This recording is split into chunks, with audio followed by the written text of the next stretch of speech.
지난 금요일 헌법재판소의 대통령 탄핵 심판 결정이 있었습니다. 매우 안타깝고 마음이 무겁습니다.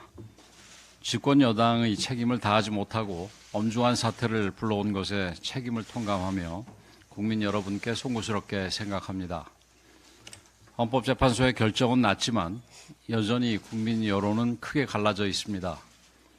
이 갈등과 혼란을 해소하기 위해 정치의 역할이 그 어느 때보다 소중합니다. 이제 분열과 갈등의 정치에 조언을 고해야 합니다. 통합과 화합의 정치로 우리 사회의 깊은 상처를 치유해야 합니다. 대통령 탄핵은 정치적 승패의 문제가 아닙니다. 대통령 탄핵이 특정 정파의 정치적 전리품이 될 수도 없습니다.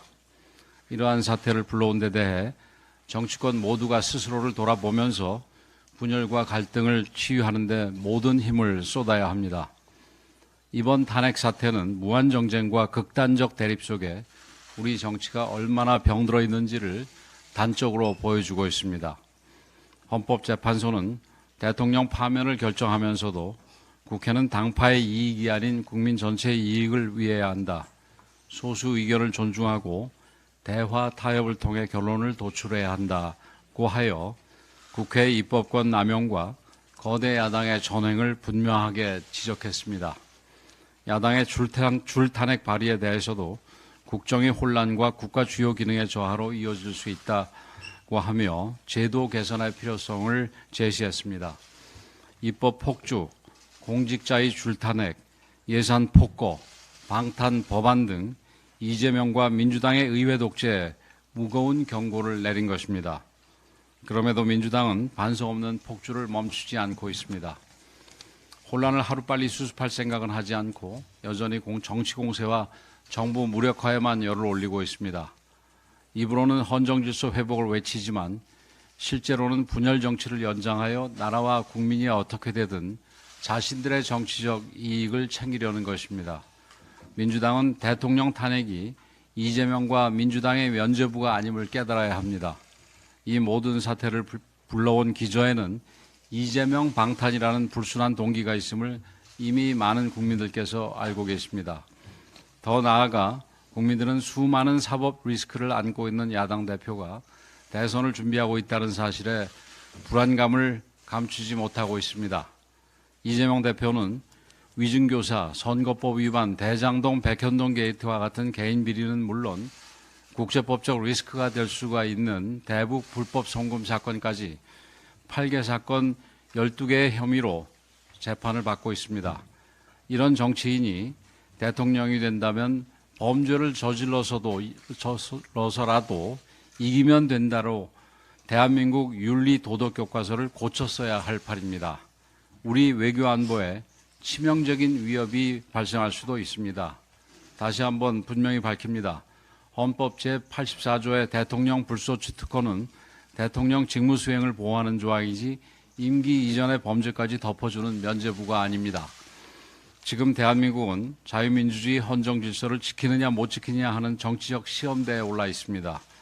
민주당은 카톡 검열, 여론조사 검열, 유튜브 검열에서 보았듯이 의회 권력을 휘둘러 국민의 자유를 박탈하는 일도 서슴지 않고 있습니다. 이재명 한 사람을 위한 1인 독재 정당 체제를 구축하고 있습니다. 이들이 행정부까지 장악하게 되면 어떤 일이 벌어질지 섬뜩할 지경입니다. 국민들은 누가 이 나라의 혼란을 수습할 자격이 있는가를 묻고 계십니다. 대한민국의 미래를 어떤 미래로 이끌 것인가에 대한 해답을 내놓을 시간입니다. 국민의 힘이 올바른 답을 내놓겠습니다. 국민의 눈높이에 맞는 정당, 국민의 삶을 지키는 정당으로 거듭나겠습니다. 국정 공백을 최소화하고 사회 질서와 안정을 복원하며 무너진 정치를 회복해서 대한민국을 조속히 정상화시키겠습니다. 탄핵 사태를 겪으며 정치개혁에 대한 국민적 열망도 높아지고 있습니다. 그동안 우리는 제왕적 대통령제의 폐해를 목도해왔습니다. 대통령 1인에게 국정의 모든 권한이 집중되면서 협치는 실종되고 정치가 진영 대결로 변질되고 말았습니다. 그러나 지금 우리는 또 하나의 현실을 직시해야 합니다. 바로 1987년 개헌 당시 누구도 예상하지 못했던 제왕적 국회 출현입니다. 현행 헌법에 따르면 국회는 4개 헌법기관에 대한 탄핵소추권을 갖고 있습니다. 각종 인사청문회 권한에 긴급조치 계엄의 해제권까지 가지고 있습니다. 거대 야당이 등장해서 입법, 예산, 인사 전반을 통제하고 여소야대 구조가 고착화된다면 대통령이 아니라 국회가 황제가 됩니다. 국정은 마비되고 민생은 뒷전으로 밀려납니다. 지금이 바로 그 상황입니다. 이제 바꿔야 합니다. 낡고 몸에 맞지 않는 87 체제를 넘어야 합니다. 개헌은 대한민국의 국가 시스템을 새롭게 짜는 일입니다. 단지 권력 구조를 분산하는 데 그치지 않고 견제와 균형의 원리가 제대로 작동할 수 있도록 시스템을 정비해야 합니다. 대통령의 권한만큼이나 국회의 권한도 균형 있게 조정해야 합니다. 2달 후 국민의 시간이 옵니다. 국민의힘은 이미 개헌특위를 구성해 자체적인 개헌안을 준비하고 있습니다. 시대적 요구에 부응하겠습니다. 국민의 뜻을 제대로 반영하는 개헌안을 마련하여 대통령 선거일에 함께 국민투표에 붙이는 방안도 추진하겠습니다. 국민과 함께 대한민국을 다시 세우는 개헌의 길에 나서겠습니다.